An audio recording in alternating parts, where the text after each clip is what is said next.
Item ಯಾವುದೇ ಇರಲಿ try ಮಾಡಿ ಆಚಿ ಚಿಕನ್ ಮಸಾಲಾ. ಪ್ರಮುಖವಾಗಿ ಸಚಿವ ಡಿ ಸುಧಾಕರ್ ಅವರ ಆರೋಗ್ಯ ಸ್ಥಿತಿ ಮತ್ತಷ್ಟು ಗಂಭೀರ ಆಗಿದೆ ಅನ್ನೋದ್ರ ಬಗ್ಗೆ ಮಾಹಿತಿ ಸಿಗ್ತಾ ಇದೆ. ಪ್ರಜ್ಞಾಹೀನ ಸ್ಥಿತಿಯನ್ನ ತಲುಪಿದ್ದಾರಂತೆ ಸಚಿವ ಡಿ ಸುಧಾಕರ್ ಅವರು. ಈಗ ಪ್ರಜ್ಞೆ ಬಂದ್ರೆ ಮಾತ್ರ ಶ್ವಾಸಕೋಶದ ಕಸಿ ಮಾಡಬಹುದು ಅಂತ ವೈದ್ಯರು ಹೇಳ್ತಿದ್ದಾರೆ. ಹಾಗಾಗಿ ಸಚಿವ ಡಿ ಸುಧಾಕರ್ ಅವರ ಆರೋಗ್ಯ ಸ್ಥಿತಿ ಮತ್ತಷ್ಟು ಗಂಭೀರ. ದಿನೇ ದಿನೇ ಕ್ಷೀಣಿಸ್ತಾ ಇದೆ ಡಿ ಸುಧಾಕರ್ ಅವರ ಆರೋಗ್ಯ ಸ್ಥಿತಿ. ಚಿತ್ರದುರ್ಗ ಜಿಲ್ಲಾ ಉಸ್ತುವಾರಿ ಸಚಿವರು ಹೌದು ಡಿ ಸುಧಾಕರ್ ಅವರು. ಶ್ವಾಸಕೋಶದ ಸೋಂಕಿನಿಂದ ಡಿ ಸುಧಾಕರ್ ಬಳಲುತ್ತಿದ್ದಾರಂತೆ. ಬೆಂಗಳೂರಿನ ಕಿಮ್ಸ್ ಆಸ್ಪತ್ರೆಯಲ್ಲಿ ಸದ್ಯ ಸುಧಾಕರ್ ಅವರು ಚಿಕಿತ್ಸೆ ಪಡೆದುಕೊಳ್ಳುತ್ತಿದ್ದಾರೆ.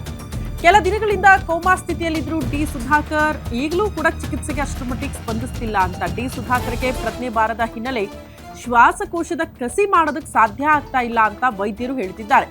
ಸ್ವತಃ ಸಿಎಂ ಸಿದ್ದರಾಮಯ್ಯನವರು ಕೂಡ ಭೇಟಿ ಮಾಡೋ ಮೂಲಕ ಡಿ ಸುಧಾಕರ್ ಅವರ ಆರೋಗ್ಯ ಸ್ಥಿತಿಯನ್ನ ವಿಚಾರಿಸಿದ್ದಾರೆ. ಜೊತೆಗೆ ಕುಟುಂಬಸ್ಥರಿಗೂ ಕೂಡ ಧೈರ್ಯ ಹೇಳೋ ಕೆಲಸ ಆಯಿತು. ಬಟ್ ಎನಿವೆ ಡಿ ಸುಧಾಕರ್ ಅವರು ಚಿಕಿತ್ಸೆಗೆ ಸ್ಪಂದಿಸಿದ್ರೆ, ಅವರಿಗೆ ಪ್ರಜ್ಞೆ ಬಂದ್ರೆ ಮಾತ್ರ ಅವರಿಗೆ ಶ್ವಾಸಕೋಶದ ಕಸಿ ಮಾಡಬಹುದು ಅಂತ ವೈದ್ಯರು ಹೇಳ್ತಿದ್ದಾರಂತೆ.